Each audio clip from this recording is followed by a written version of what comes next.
Hello everyone, कैसे हैं आप सब। लॉ ऑफ अट्रैक्शन में सबसे जल्दी काम करने वाली एक बहुत ही पावरफुल सी टेक्निक जिसको हम अफर्मेशन बोलते हैं, और अफर्मेशन का ही एक और पार्ट है जिसको हम रोबोटिक अफर्मेशंस बोलते हैं। जैसे कि नाम से ही बिल्कुल क्लियर हो रहा है कि रोबोटिक मतलब जैसे रोबोट की तरह काम करने वाली चीज़। तो ऐसे ही रोबोटिक अफर्मेशंस यूज़ करके हम अपनी लाइफ की हर एक डिज़ायर को बहुत ही तेज़ी से मैनिफेस्ट कर सकते हैं। लॉ ऑफ अट्रैक्शन अगर हम यूज़ कर रहे हैं और उसमें भी अगर हम रोबोटिक अफर्मेशंस यूज़ कर रहे हैं, रोबोटिक अफर्मेशंस होती क्या हैं?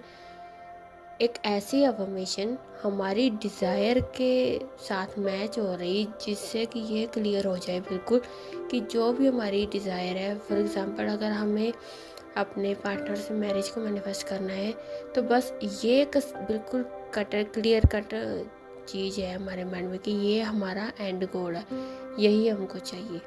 इससे रिलेटेड अब हम एक अफर्मेशन तैयार करेंगे कि बहुत ही सिंपल सी कि मेरी और मेरे पार्टनर की खुशी खुशी शादी हो गई है, मैं और मेरे पार्टनर एक दूसरे के साथ बहुत खुश हैं। ऐसी कोई भी अफर्मेशन, और इस एक अफर्मेशन को अब हम लूप पर, जैसे कि लूप पर हम कोई सॉन्ग सुनते हैं ना, वैसे ही हम अपने माइंड में इसी अफर्मेशन को रिपीट करते जाएंगे।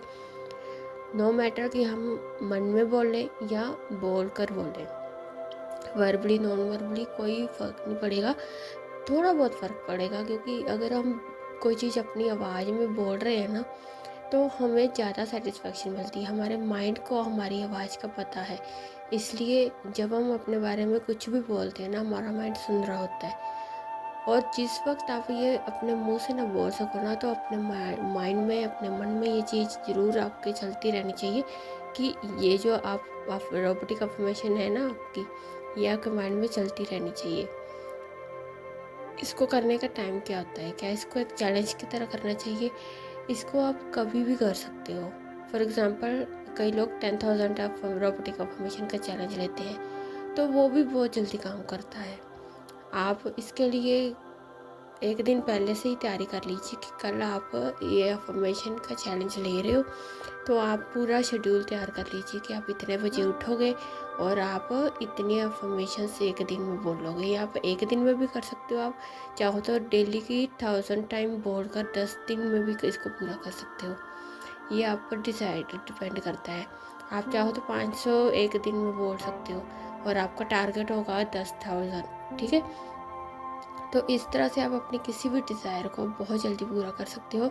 और इसका रीज़न सिर्फ़ और सिर्फ यही है कि जो रोबोटिक अफर्मेशन है, जब आप एक ही चीज़ को, एक ही अफर्मेशन को बार बार रिपीट करते रहते हो ना, तो हमारा जो सबकॉन्शियस माइंड है ना, वो पूरी तरह से प्रोग्राम हो चुका होता है। रोबोट की तरह जब हम एक ही चीज़ को रिपीट करते जाएंगे, तो हमारा माइंड बिल्कुल उसी तरीके से काम करना शुरू कर देता है। फिर हमें वही चीज़ सच लगने लग जाती है जो हम अपने माइंड को बार बार बताते हैं। और जब हम उस पर यकीन करने लग जाते हैं, तो फिर हमारी लाइफ में भी वैसी ही सिचुएशन बनने लग जाती है कि जिससे हमें ये पता लगे कि हाँ, हमारी विश पूरी हो गई है। तो आपको ये करते ही इसके रिज़ल्ट ज़रूर मिलेंगे। हाँ, लेकिन अगर आपने चैलेंज ले लिया और आपका चैलेंज मान लो 5 दिन में पूरा हो गया, आपने 10 दिन का चैलेंज लिया, तो आप बाकी के 5 दिन भी इसको ज़रूर पूरा कीजिए। और रोबोटिक अफर्मेशन के तो आज तक मैंने नहीं सुना कि किसी ने रोबोटिक अफर्मेशन की और उसको रिज़ल्ट ना मिले। चाहे कैसी भी आपकी डिज़ायर हो, वो पूरी होकर ही रहेगी अगर आप डेडिकेटली, पेशेंटली इसको करोगे। तो ज़रूर करके, अगर आपने अभी तक रोबोटिक अफर्मेशन यूज़ नहीं की तो ज़रूर करके देखिए। So that's all. मिलते हैं नेक्स्ट वीडियो में, तब तक के लिए be positive, stay healthy, good, thank you.